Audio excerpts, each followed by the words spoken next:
गुरु भगवान श्रीकृष्ण आपले सर्वांचे आराध्य छत्रपती श्री शिवाजी महाराज आणि माझ्या गुरूंच्या चरणी वंदन करते। व्यासपीठावरील आता ते माझं ऐकण्यासाठी खाली गेले, पण व्यासपीठावर ज्यांचा सन्मान आपण घेतला तर सर्व अतिथींना, सर्व माझ्या बंधू भगिनींना आणि लहानग्यांना माझा नमस्कार। आपल्या जीवनातील सर्वप्रथम गुरु असतात आपले आईवडील, आणि स्त्रीचं खूप छान असतं, एका आयुष्यात 2 आईवडील मिळतात।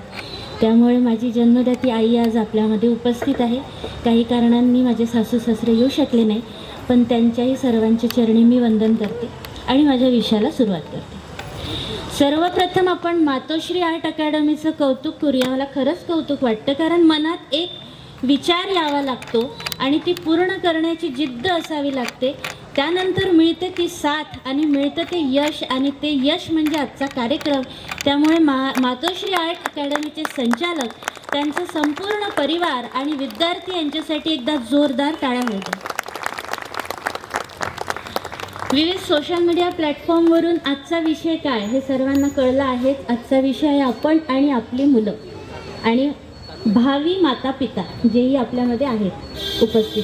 कोणाचं लग्न ठरलं असेल, कोणी लग्नाच्या वयाचं आलं असेल, किंवा भविष्यात आपण आई वडील होणार असेल, असे सगळेजण आज माझ्या पुढे आहे। मला वाटतं 3 पिढ्या माझ्यासमोर बसल्या आहे, तर 3 पिढ्यांना त्यांच्याशी मी आज संवाद साधणार आहे, ठीक आहे। तर आज विज्ञान आणि सोशल मीडिया इतकं समोर गेलं आहे की या विज्ञान आणि सोशल मीडियाच्या माध्यमातून काही वाईट तर काही चांगल्या गोष्टी शिकवल्या जातात, पण आपण आहे मनुष्य वाईट गोष्टी लवकर शिकतो। आणि म्हणून या सोशल मीडियाच्या माध्यमातून आज महिला दिन आहे म्हणून तशी सुरुवात करते की महिलांना त्रास किती असतो, महिला कशी अबला आहे, महिला कशी बिचारी आहे, हेच जास्त मनावर बिंबवलं जातं। आणि विविध चित्रपटांच्या माध्यमातून मुलं बाळा ठेवायचे गुंडाळून घरी, आपले संसार ठेवायचे गुंडाळून घरी, आणि मैत्रिणींना घेऊन जायचं पार्टीला। त्यामुळे कुठेतरी मातृत्व हरत आहे। पण माझ्या बहिणींनो, मी पण एक स्त्री आहे। या स्वातंत्र्याला स्वातंत्र्य म्हणत नाहीत, स्वातंत्र्य ते असतं ज्या घरामध्ये स्त्रीचा सन्मान केला जाईल, प्रत्येक घरामध्ये स्त्रीच्या विचारांना महत्त्व असेल, आई म्हणून, पत्नी म्हणून, सासू म्हणून, बहीण म्हणून, जिला प्रत्येक घरामध्ये महत्त्व निर्माण होईल, ते खरं माझ्या स्त्रीचं स्वातंत्र्य असेल। मातृत्व, महिला, माझी स्त्री म्हणजे अबला नाही, माझी स्त्री म्हणजे बिचारी नाही, माझी स्त्री म्हणजे आहे वात्सल्य, माझी स्त्री आहे मातृत्व, माझी स्त्री आहे प्रेमाचा सागर, माझी स्त्री आहे प्रत्येक क्षणाचा आधार, माझी स्त्री आहे प्रत्येक अडथळ्यांवरची केलेली मात। ही आहे माझ्या स्त्रीची ओळख। थोडंसं कानावर आलाय, काही बहुतेक महिलांनाच आज टोमणे मारणार वाटतं। वडिलांची काही चूकच नाही, असं काही नाही। वडील म्हणजे डॉन नाही, वडील म्हणजे डॉन नाही, वडील म्हणजे वाघ नाही, वडील असतो आधार, वडील असतो आत्मविश्वास, वडील असतो धाडस, आणि वडील असतो मुलांचं सर्वस्व। म्हणून स्त्रियांनो आणि पुरुषांनो, माझ्या बंधू आणि भगिनींनो, आपल्या मुलांना ओझं समजू नका। आलोय देवाला कदाचित आपल्याला भासवून द्यायचं आहे, छत्रपती कसे लढले असतील, अंधारात मोहिमा कशा केल्या असतील, त्यांना डास चावले नसतील का, त्यांच्याजवळ किडे किटकूल आले नसतील का, त्यांना भूक लागली नसेल का, त्यांना तहान लागली नसेल का, याची जाणीव आपल्याला करून देण्यासाठी आजची लाईन जाते। म्हणून स्वतःसाठी एकदा टाळ्या वाजवा। तो उत्साह घेऊन आपण आता इथंच बसायचं आहे। माईक हाही बंद पडला तरी देव मला शक्ती देणार आहे, माझा आवाज तुमच्यापर्यंत येणार आहे। आता मुख्य विषयाकडे वळूया। आजचा विषय होता मातृत्वाची प्रेरणा, राजमाता जिजामाता ते आजची माता। राजमातांना ताण नसेल का हो? राजमातांना, जिजाबाई साहेबांना, कारण मी सध्या माता उल्लेख करणार नाही, माता होण्याच्या आधीच मी गोष्ट सांगणार आहे। जिजामा साहेबांना नसेल का हो ताण ऐन तारुण्यात पतिविरहाचा? जिजाबाई साहेबांना नसेल का हो ताण ऐन तारुण्यात तिचं माहेर तुटल्याचा? जिजाबाई साहेबांना नसेल का हो ताण राजकुमाराला लाडाने वाढवायच्या दिवसामध्ये आपल्याला संघर्ष करावा लागतोय, हा ताण नसेल? हाच ताण आजची प्रत्येक तरुणी, प्रत्येक लहान मुलगी, प्रत्येक महिला, प्रत्येक अबालवृद्ध महिला आज क्षणोक्षणी हा ताण तणाव घेऊन 24 तास जगत आहे आणि तिची शक्ती विसरत चालली आहे. आणि त्या शक्तीची जाणीव करून देण्यासाठी आज मी या व्यासपीठावर आली आहे. आपल्या सोशल मीडिया पोस्टमधून आपल्या विषयाचा पहिला प्रश्न, मुलांचा हट्टीपणा वाढतोय. तुम्हाला एक गोष्ट सांगू, पूर्वीचेही मुलं हट्टी होती. स्वतः जिजाबाई साहेब सुद्धा लहानपणी हट्टी होत्या. थोडं वेगळं वाटेल ताई काय सांगताय, पण त्यांच्या चरित्राचा तुम्ही अभ्यास केला. जिजाबाई साहेब लहानपणी हट्टी होत्या, फक्त त्या काळी याला हट्टीपणा म्हणत नव्हते, त्याला जिद्द म्हणत होते. आपण त्याचा शब्द बदलला, मुलं हट्टी झाली आहे. योग्य वेळी त्यांचा हट्टीपणा कशात आहे तो आपण विसरत चाललो आहे. आणि म्हणून ती जिद्द हट्टीपणात कन्व्हर्ट होते आहे. पण त्यांच्या आईनी, म्हाळसाबाईंनी आणि लखुजीराव जाधव त्यांच्या वडिलांनी त्यांची जिद्द ओळखली. त्या काळची मुलगी असूनही त्यांना वेळ दिला, त्यांच्या असंख्य प्रश्नांची उत्तरं दिली, त्यांना शिकू दिली. मुलगी असून तलवार, 4 चौघात जाऊन त्यांना विचारू दिले त्यांच्या मनातले प्रश्न आणि बसून सांगितलं काय केलं की नुकसान होतं, काय केलं की तुझा फायदा होईल. आणि जेव्हा ह्याच जिजाबाई मासाहेब जेव्हा मासाहेब बनल्या, त्यांनी सुद्धा छत्रपतींवर तेच संस्कार केले. म्हणून आज छत्रपतींच्यामुळे आज आपण इथे सगळे एकत्र येऊन कार्यक्रम करू शकत आहोत. हे आहे मातृत्व. त्यांनाही तशीच आई मिळाली आणि त्याही आई म्हणून तशाच घडल्या. आज काय होत आहे, उदाहरण देऊन सांगते रोजच्या जीवनातलं. आज एखादा मुलगा किंवा मुलगी रिमोटची कार खेळत असतं घरात आणि आईला विचारते, आई ग, या रिमोटमध्ये कारमध्ये असं काय असेल की हे रिमोटनी कार अशी पळायला लागते आपोआप. आईचं उत्तर, सामान्य आईचं उत्तर, काय करायचं रे तुला नसल्या जोगशा, ठेवून देती कार, पसारा होतो. 4 जण नावं ठेवतात, घरी पाहुणे येतात, पसारा दिसतात, घर स्वच्छ असायला पाहिजे, ठेवून देती कार. मुलगा कार ठेवून देतो. एखादी मुलगी, एखादा मुलगा इतिहासाचा अभ्यास करत असताना वडिलांना विचारतो, बाबा शिवाजी महाराज अंधारात कसे चढायचे, पडत नव्हते का ते, त्यांना भूक लागत नव्हती का, त्यांना भूक लागल्यावर ते काय करत होते. सामान्य वडिलांचं उत्तर, नसल्या चौकशा करू नको, गपचूप अभ्यास कर, मार्क चांगले पडले पाहिजे. तुम्हाला त्याच्यातला हट्टीपणा दिसतो, मला त्यांच्यातला छोटासा इंजिनियर आणि छोटासा इतिहास अभ्यासक दिसतो.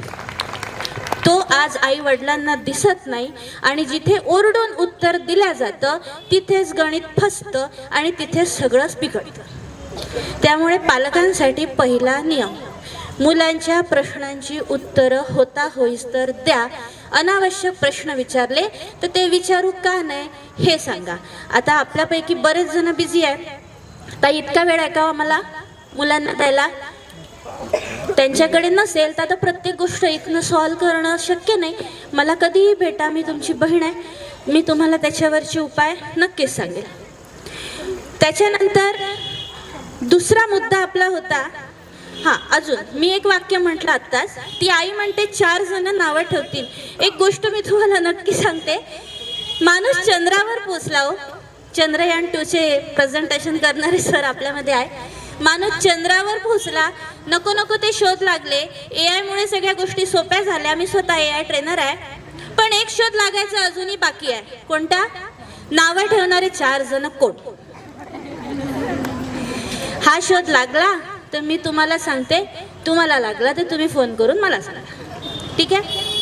आता सुमित दादांचा एक आग्रह होता, मी पर्सनल गोष्टी किंवा आम्ही गिरिजावर काय संस्कार केले हे बोलायला मला खरं तर आवडत नाही, कारण आमच्यापेक्षा श्रेष्ठ पालक आज जगात उपलब्ध आहेत. आम्ही छोटासा प्रयत्न करतो. पण सुमित दादांचा मला खूप आग्रह होता, वहिनी तुम्ही काय प्रयत्न करता ते आज सर्व पालकांना सांगा, पालकांची पण मागणी आहे. म्हणून याला धरून एक विषय सांगते. गिरिजा 5 वर्षापर्यंत खूप रडायची, गर्दीत पण रडायची. मला सगळेजण म्हणायचे रडकी आहे, टकली आहे, केस कमी होते, केस पातळ आहे.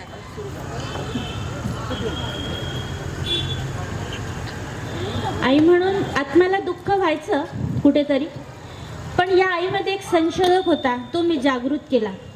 आणि सायकोलॉजीप्रमाणे मी त्याचा अभ्यास केला. What is the problem? रडते का? त्या संशोधनावरून माझ्यातल्या मातृत्वाला लक्षात आलं, तिला डीजे, धांगडधिंगा गाणे, जबरदस्तीने गाल ओढले, तिची खेळण्याची वस्तू तोडली. कारण 3 महिन्याचं खेळणं 13 वर्षाची झाल्यावर आमच्या घरी अजूनही तसंच आहे. हे तिला आवडत नव्हतं, ती रडत होती. ते सेल्फ डिफेन्स, जे आम्हाला पर्सनली ओळखतात त्यांना गिरिजाचं सेल्फ डिफेन्स माहीत आहे. सेल्फ डिफेन्समध्ये दानपट्ट्याने इथे चिरे पडू दे, कमरेला लागू दे.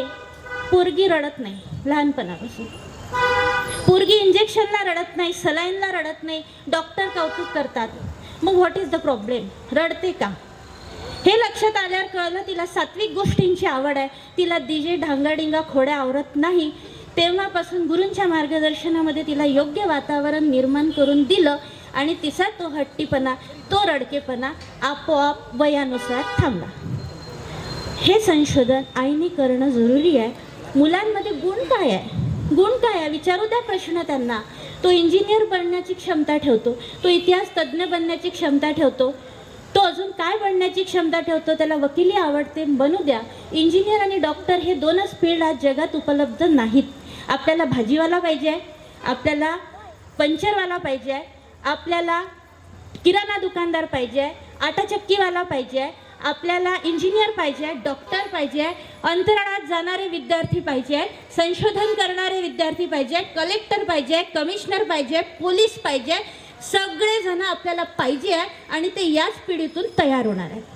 त्याच्यामुळे डॉक्टर इंजिनियर हे 2 क्षेत्र जिवंत ठेवू नका. माझी विनंती आहे, त्यांच्यातले गुण ओळखा, म्हणजे हट्टीपणा कमी होतो. प्रश्न क्रमांक 2, मुलांचा स्क्रीन टाईम वाढतोय. याच्यावरती काय उत्तर? आता इथे जिजामातांना रिलेट करता येणार नाही, कारण जिजामातांच्या काळात ते नशीबवान लोक होते म्हणून स्क्रीन टाईमच नव्हता, 0.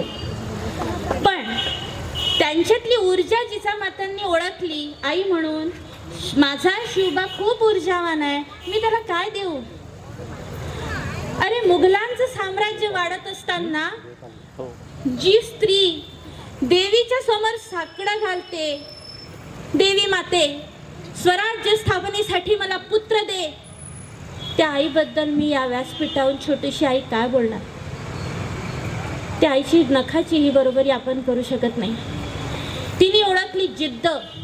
तिने शिवबांचा आजच्या भाषेत ज्याला आपण काउन्सिलिंग म्हणतो ते शिकवलं जिजामातेने. त्या काळी संस्कार म्हणायचे, आज काउन्सिलिंग म्हटलं जातं. शब्द बदल झाला, हरकत नाही.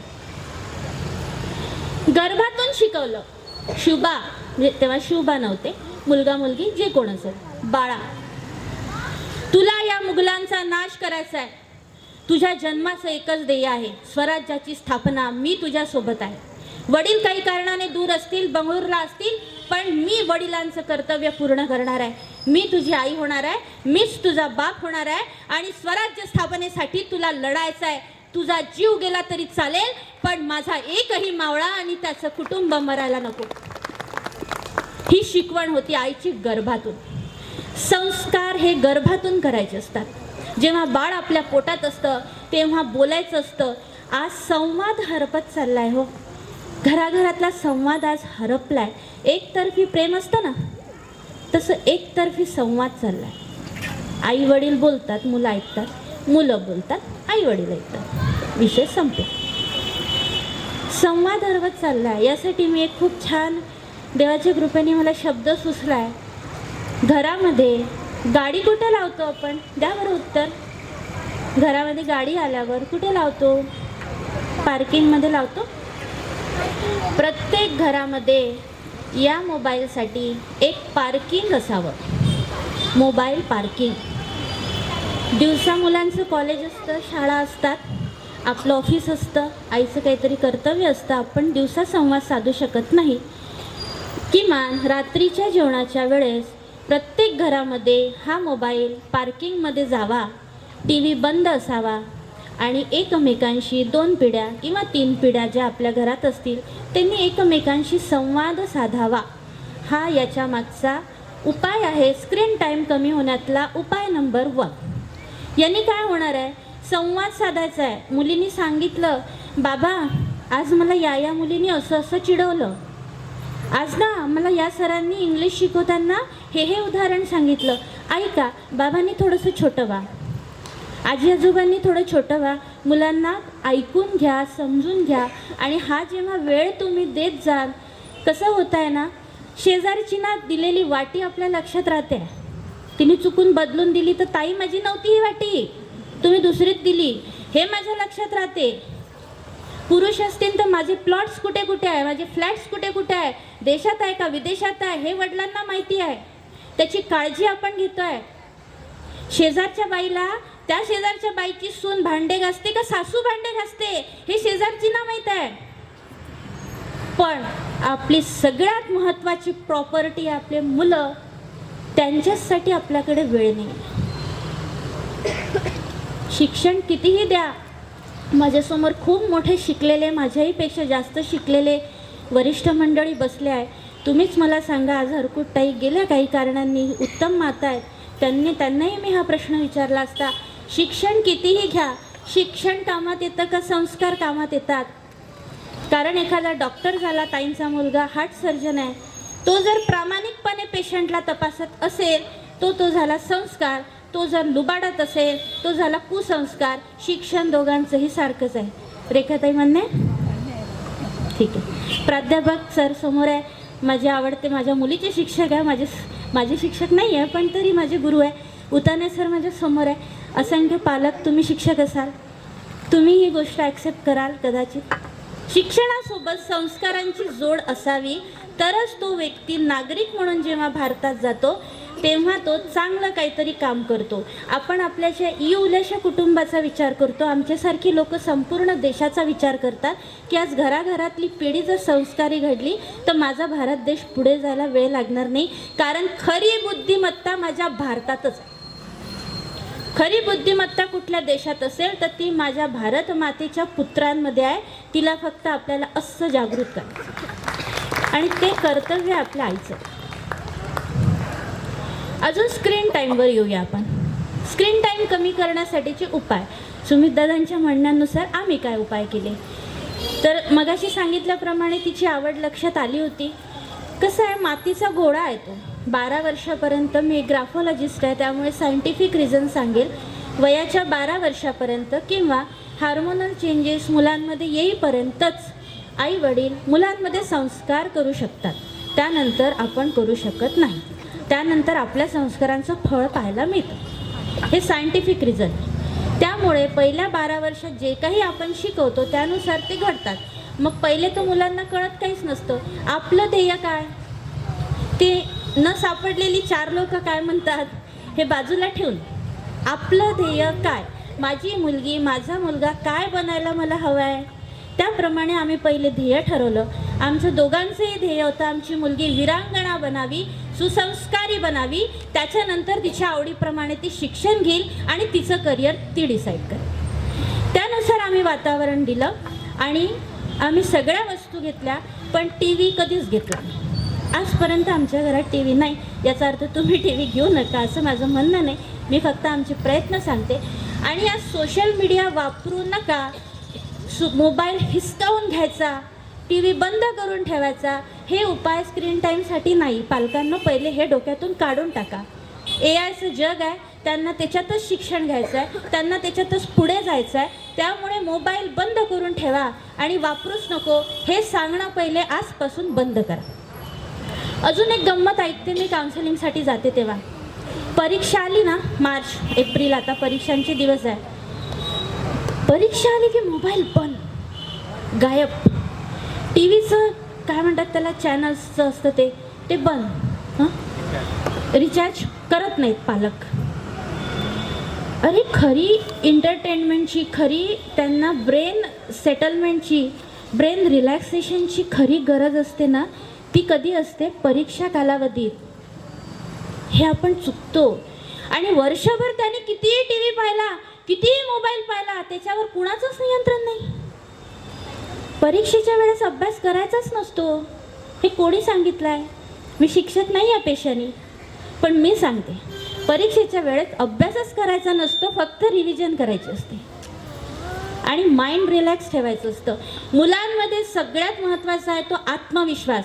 आत्ता इथे 2 मुली आणा, एक कराटेची कोणता ब्लॅक बेल्ट असेल, आणखी कोणता बेल्ट असेल मला नॉलेज नाही, ती आणा. एक कुठलाही बेल्ट धारण न केलेली प्रायव्हेट क्लासमधून किंवा स्वतः शिकलेली एक मुलगी आणा. आणि इथे गुंड आणा 2. चॅलेंज आहे, चॅलेंज. विरोध कोण करेल? जिच्यामध्ये आत्मविश्वास असेल, भरे कराटेचे 4 प्रकार कमी येऊ दे, तीच त्या गुंडांचा विरोध करेल. महत्वाचा असतो आत्मविश्वास.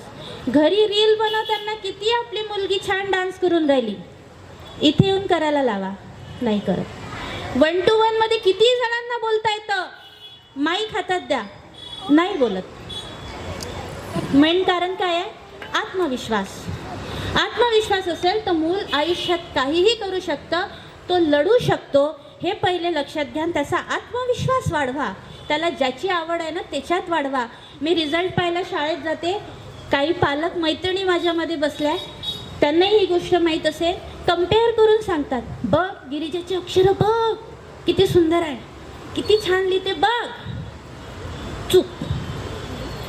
गिरिजाचा अभ्यास दिसतो, तुमच्या मुलातलं गायक दिसत नाही, तुमच्या मुलातला ड्रॉइंग आर्टिस्ट दिसत नाही, तुमच्या मुलातला डान्सर दिसत नाही, तुमच्या मुलाचा भावी राजकारणी दिसत नाही. गरज आहे ना राजकारणाशिवाय काय आहे? नेता दिसत नाही, शिक्षक दिसत नाही. तुलना करणं पहिले बंद. आजपासून इथून निश्चय घेऊन जा, तुलना करणे बंद. Accept your child as it is. हा दुसरा नियम. Accept your child as it is. तो काळा आहे, सावळा आहे, गोरा आहे, दिसायला कसा आहे, वागायला कसा आहे, अभ्यासात कसा आहे, काही फरक पडत नाही. अजून आयुष्य बाकी आहे, छोटासा बाळ आहे तो.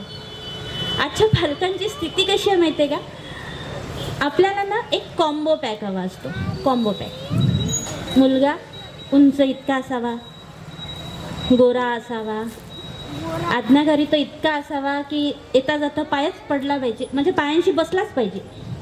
हां, अभ्यासात पहिला नंबर आलाच पाहिजे, खेळामध्ये बक्षीस आणलंच पाहिजे, ड्रॉइंग आलंच पाहिजे, शेजारच्यांशी बोलता आलंच पाहिजे, स्टेजवर भाषण करता आलंच पाहिजे.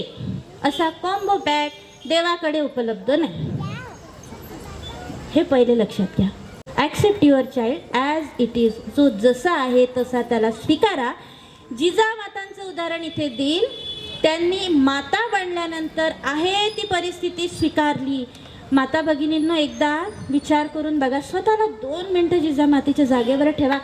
पूर्वी एकतर लग्न लवकर वयात व्हायची, ऐन तारुण्यात राजकुमारी सारखी राजवाड्यात राहिलेल्या मुलीचा विवाह होतो. ऐन तारुण्यात आल्यावर पतीसोबत राहण्याचं सुख बघायच्या वयात पतीचा विरह होतो, पतीला दूर पाठवला जातो. मोबाईल नाही, टीव्ही नाही, ईमेल नाही, जीमेल नाही, काही नाही.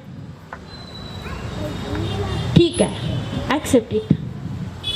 त्याच्यानंतर बाळ होतं, बाळाचं काहीतरी संगोपन करेल, बाळाचं लळा करेन, लाड करेन, माझ्या राजकुमाराला वाढवेल. या वयात जो विचार आपण करत असतो त्या वयात माझ्या मातेने विचार केला होता, मुघलांचं साम्राज्य वाढताय, माझा मुलगा मी स्वराज्यासाठी दान करेन. ठीक, स्वीकार. त्याच्यानंतर म्हातारपणी तरी आपण आता पतीसोबत राहूया, पतींची सुटका झाली आहे. शिवबा आता त्यांच्या संसाराला, त्यांच्या स्वराज्याला वाहून दिलाय. आता तरी पतीसोबत राहूया. पतीचं निधन होतं, त्या वयात आपण काय करत होतो? पतीचा विरह झाल्यानंतर सुद्धा पतीची साथ काहीच अवकाशाची होती. पतीचा विरह झाला, पतीचा मृत्यू झाला, संकट नव्हतं. ठीक आहे, स्वीकारलं. शिवबाच्या संसाराला बघता नातवाचा जन्म झाल्यानंतर सुनबाईला छान बघेल, माझी सुनबाई आदर्शच असेल, माझं छान सेवा करेल, हा विचार आपण सासू झाल्यावर करत असताना राजमाताच्या सुनबाईंचं बाळांपणानंतर लगेचच लहानपणी निधन होतं. नातवाला सांभाळण्याची जबाबदारी येते. पुन्हा एकदा तोच पाढा वाचावा लागतो. ही होती माझी माता. तिने पहिले परिस्थिती स्वीकारली. आजची माता परिस्थिती स्वीकारत नाही म्हणून प्रॉब्लेम होतात. परिस्थिती स्वीकारा, पुरुषांनीही स्वीकारा, महिलांनीही स्वीकारा. तुलना करणं बंद करा. माझा मुलगा अभ्यासात हुशार नाही ना, ॲक्सेप्ट इट. मी त्याला दुसऱ्या बाजूने नेईल ना. चित्र चांगलं काढतोय का, मी ड्रॉइंग आर्टिस्ट बनवेल. तबला चांगला वाजवतोय का, वादक बनवेल. क्रिकेट चांगला खेळतोय का, क्रिकेटर बनवेल. घेईल तात्पुरती डिग्री. हे पहिले स्वीकारा. म्हणजेच तुमचा स्क्रीन टाईम, बोलत कशावर आहे, स्क्रीन टाईम कमी कसा करावा यासाठी आमचं एक भाग्य म्हणावं का दुर्भाग्य म्हणावं माहिती नाही, आम्ही जिथे जिथे राहिलो 5-6 घरं बदलून तिथे शेजारी मुलंच मिळाले नाही. मग गिरिजाला खेळायला कोणीच नव्हतं. त्यामुळे झालं काय, तिचं बालपण पण हरवायचं नव्हतं. म्हणून मग आम्ही तिला विविध क्लासेस लावून दिले जेणेकरून ती मुलांमध्ये रमेल. आता हे क्लासेस लावताना अजून एक गंमत होते पालकांची. आपण फुटबॉल बनवून टाकतो त्यांना. फुटबॉल उठतो, शाळेत फेकला जातो. शाळेतून फुटबॉल घरी आला, हातपाय धुतले, कसं बसं जेवला, ट्युशनला फेकला जातो. ट्युशन म्हणजे दुसरी शाळा. ट्युशनवरून आला, त्यात कॉन्व्हेंट इंग्लिश मिडियम असेल तर अजूनच ताणतणाव. मराठी मिडियमला थोडा ताणतणाव कमी असतो. फुटबॉल घरी येतो, कपडे बदलतो, नाही बदलत. आईला वाटतं की फुटबॉल छान खेळला पाहिजे माझा फुटबॉल, म्हणून फुटबॉलच्या क्लासला फेकतो. तिकडनं आला, ट्युशनचं होमवर्क, शाळेचं होमवर्क, फुटबॉलचं प्रॅक्टिस, फुटबॉलची मॅच, ड्रॉइंगचं हे ते ते ते ते ते ते करत माझा फुटबॉल सुटतो. फुटबॉल बनवू नका असं आम्ही काहीही केलेलं नाही. तिला जेवढं ॲक्सेप्ट आहे, ती ज्याच्यात आनंदी आहे तेवढे क्लासेस आम्ही लावतो. ताणतणाव वाढला, क्लासेस बंद करतो. त्याच्यामुळे हा पण उपाय पालकांनी करा, विशेष करून महिलांनी करा. कारण मातृत्व हेच संस्कार सगळ्यात महत्त्वाचे असतात. वेळेकडे माझं लक्ष आहे. आपण शेवटच्याच टप्प्याकडे जातो आहे. अजून काय प्रश्न होता आपला, की मुलांचा स्क्रीन टाईम कमी करण्यासाठीचा आणखी एक उपाय आहे. त्यांना अभ्यासाव्यतिरिक्त ॲक्टिव्हिटीमध्ये गुंतवा. मुलं ही ऊर्जावान असतात. 2 नियम सांगते. 2 प्रकारची मुलं सांगून जाईल. एक मुलगा किंवा एक मुलगी असतो, खूप खोड्या करतो. ताई इतका खोडेल आहे हो, काय सांगू तुम्हाला, असं मला काउन्सिलिंगला गेल्यावर पॅरेंट्स म्हणतात. वस्तू तोडतो, कुठे नेण्याचा धाकच वाटतो, कोणाचे केस तोडतो, केसात काहीतरी चिटकवून देतो, घरी भांडणं आणतो. मी अशी त्रस्त झाली आहे ताई. हा एक मुलगा किंवा मुलगी. दुसरा मुलगा किंवा मुलगी असतो अतिशय शांत. आता जो खोडकर आहे तो काही हुशार नाही का, तो हुशार आहे, तो ऊर्जावान आहे. हे पहिले ओळखा. आणि अभ्यासाव्यतिरिक्त त्याला स्पोर्ट्समध्ये घाला. कुठल्या तरी स्पोर्ट्समध्ये घातल्याने तो थकेल आणि त्याची जी ऊर्जा आहे ती चांगल्या कामात वापरली जाईल आणि तो खोड्या करणं बंद करेल. हा त्याच्यावरचा उपाय आहे.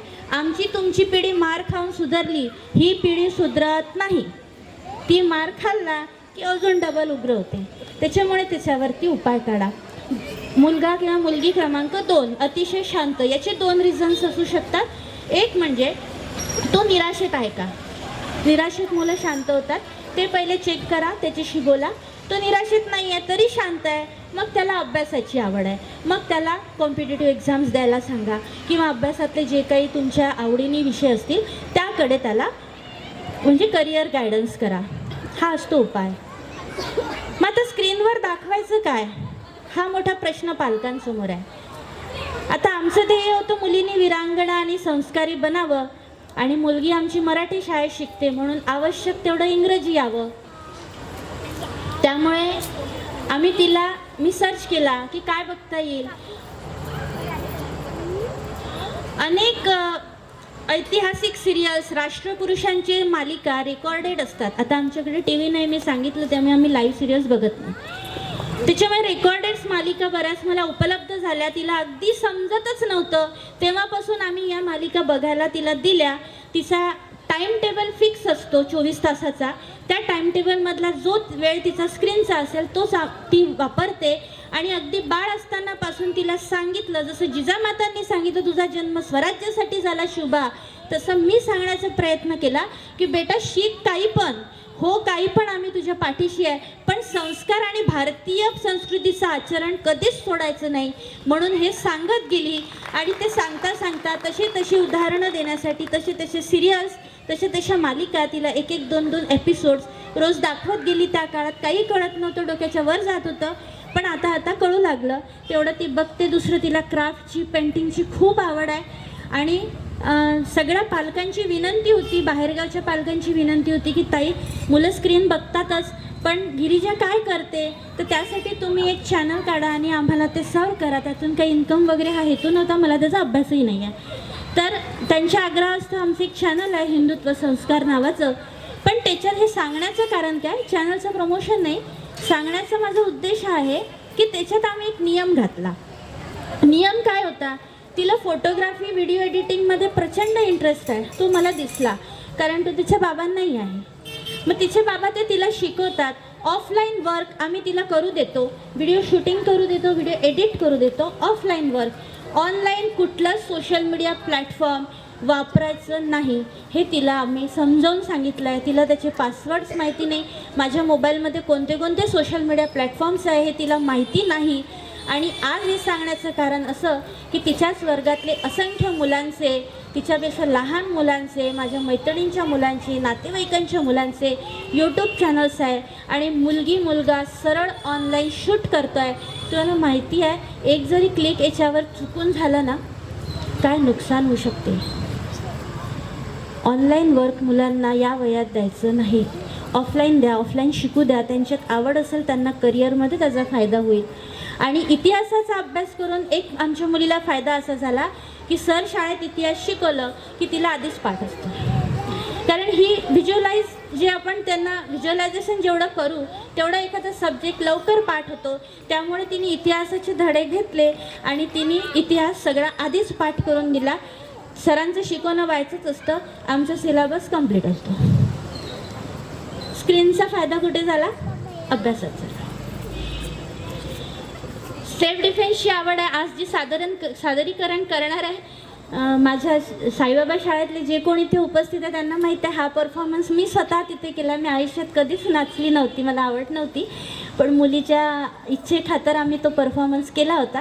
तो आज ती इथे माझं झाल्यानंतर करणार आहे. तो सुद्धा ती स्क्रीनमधनं शिकली. पेंटिंगचं काहीतरी ती घेते, सुमितदादांचं गायडन्स घेते आणि पुढे करते. हा फायदासुद्धा स्क्रीनचा आहे, म्हणून स्क्रीन बाजूला ठेवा असा सल्ला देऊ नका आणि त्यांना स्क्रीन वापरू द्या, परंतु त्याच्यावर कंट्रोलिंग ठेवा. कारण की बरंच बँकिंग ॲप्स आपल्यामध्ये असतात, चुकून क्लिक झालं तर लाखो रुपयाचं नुकसानसुद्धा काही मुलांचं झालं आहे. एक प्रचंड भयंकर केस मी सॉल्व केली आहे 2 महिन्यापूर्वी. तेवढी सांगते, पुढच्या विषयाकडे, शेवटच्या विषयाकडे आपण जाऊ. एक 6व्या वर्गातला मुलगा शाळेतच येत नव्हता. एका शाळेतून त्याला काढून टाकलं, दुसऱ्या शाळेत टाकलं, तिथेही तो येईना. केस माझ्याकडे आली. जेव्हा कळलं, त्याचा मोबाईल पाहिला. आईजवळ वेगळा अँड्रॉईड मोबाईल, मुलाजवळ वेगळा मोबाईल. त्याचं रिचार्ज आईच करून देते. मुलाच्या मोबाईलमध्ये किती गेम असावेत, 130 गेम.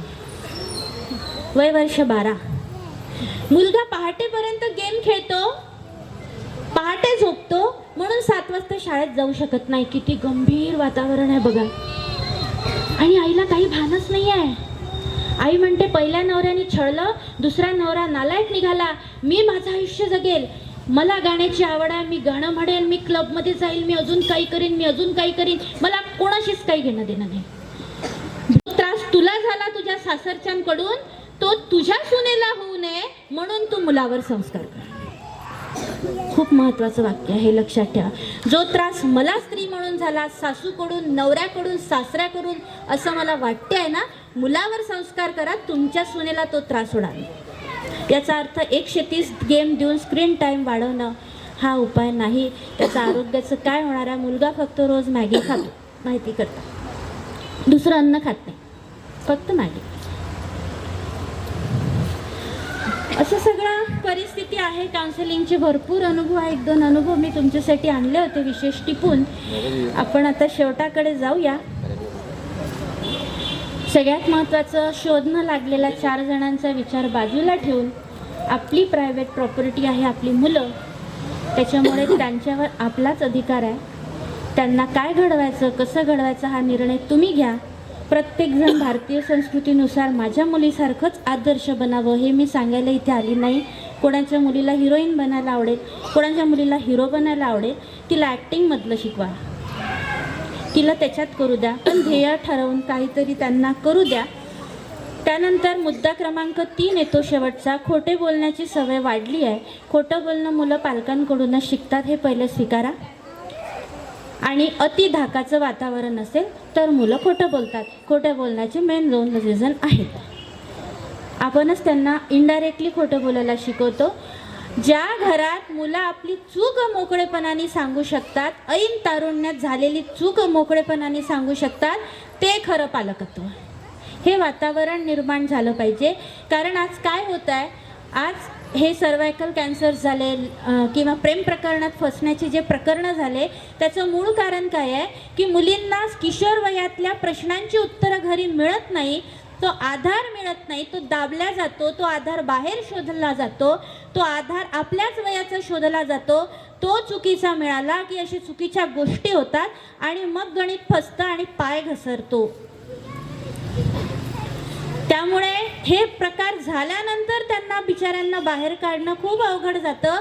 अक्षरशः माझं भाषण, माझं वक्तव्य जे कोण वारंवार ऐकत असेल त्यांना हे वाक्य पाठ झालं असेल. मी प्रत्येक व्यासपीठावर सांगते, प्रशांत दादांना पण हा अनुभव असेल, ते या कार्यात आहे.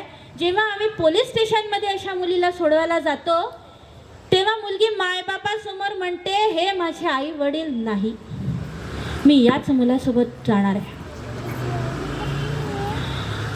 आई म्हणून प्रत्येक व्यासपीठावर माझ्या अंगावर काटा येतो, माझा आवाज दबतो. आणि आज इथे बसलेला प्रत्येकाला काटा आला असेल. जेव्हा 20-22 वर्ष पोटाला चिमटा घेऊन तो वडील त्या मुलीला वाढवतो, ती आई एक वेळ उपाशी राहते, मजुरी काम करते आणि ती मुलगी पोलीस स्टेशनमध्ये पोलिसांसमोर म्हणते, ही माझी आई नाही आणि हे माझे वडील नाही. त्या आई वडिलांच्या काळजाला काय दुःख होत असेल ते मी एक आई म्हणून इथून सांगू शकते. त्यामुळे ही परिस्थिती प्रत्येक घरात येऊ देऊ नका.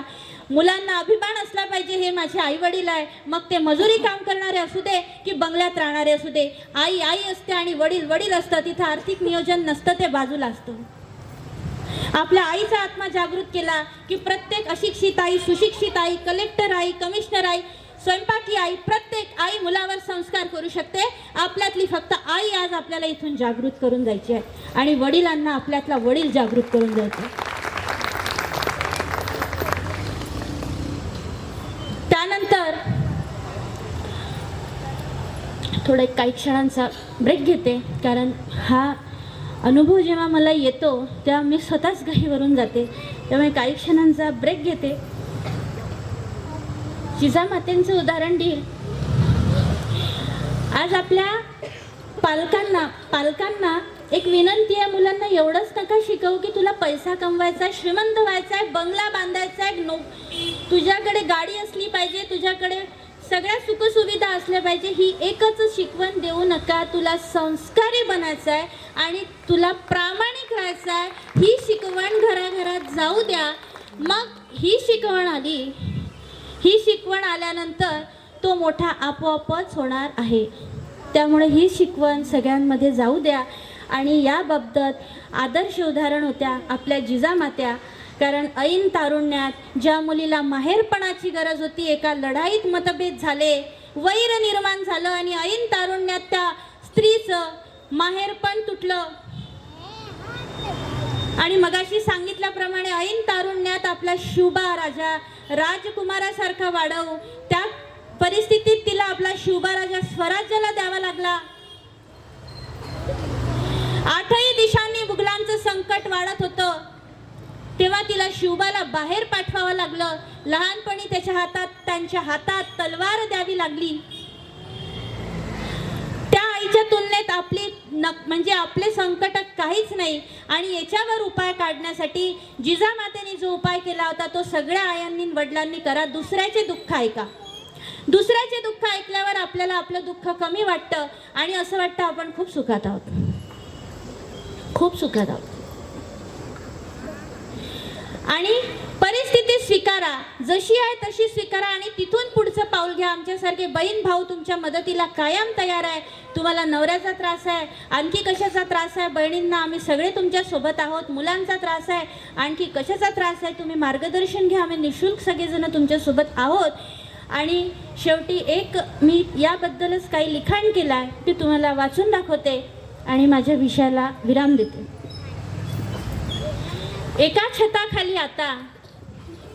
एका छताखाली आता परकेपणा दाटले, एका छताखाली आता परकेपणा दाटले, जपलेले बांध सारे मध्येच कारे तुटले.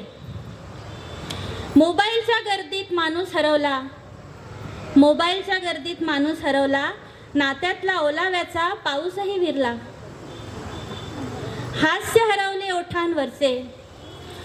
हरवले ओठांवरचे, उरली फक्त शांतता. नात्यांच्या या बिनकामात हरवून गेला जिवंतपणा. आनंद शोधतोय पुन्हा घराचा तो कोपरा. माणसात अजूनही माणूस झालाय रे आता परका. त्याच्यामुळे माणसाला, आपल्या मुलांना परकेपणा येऊ देऊ नका. हात जोडून परत विनंती आहे, आपल्यातलं पितृत्व आणि मातृत्व शक्ती जागृत करा. मुलांना वेळ द्या आणि भविष्यातल्या असंख्य संकटांपासून वाचवा आणि भारताला एक सुजाण नागरिक, संस्कारी नागरिक, सर्व क्षेत्रातले प्रज्ञावान पिढी देण्यासाठीचं आपलं कर्तव्य पार पाडा, अशी सर्वांना प्रार्थना करते आणि माझ्या विषयाला विराम देते.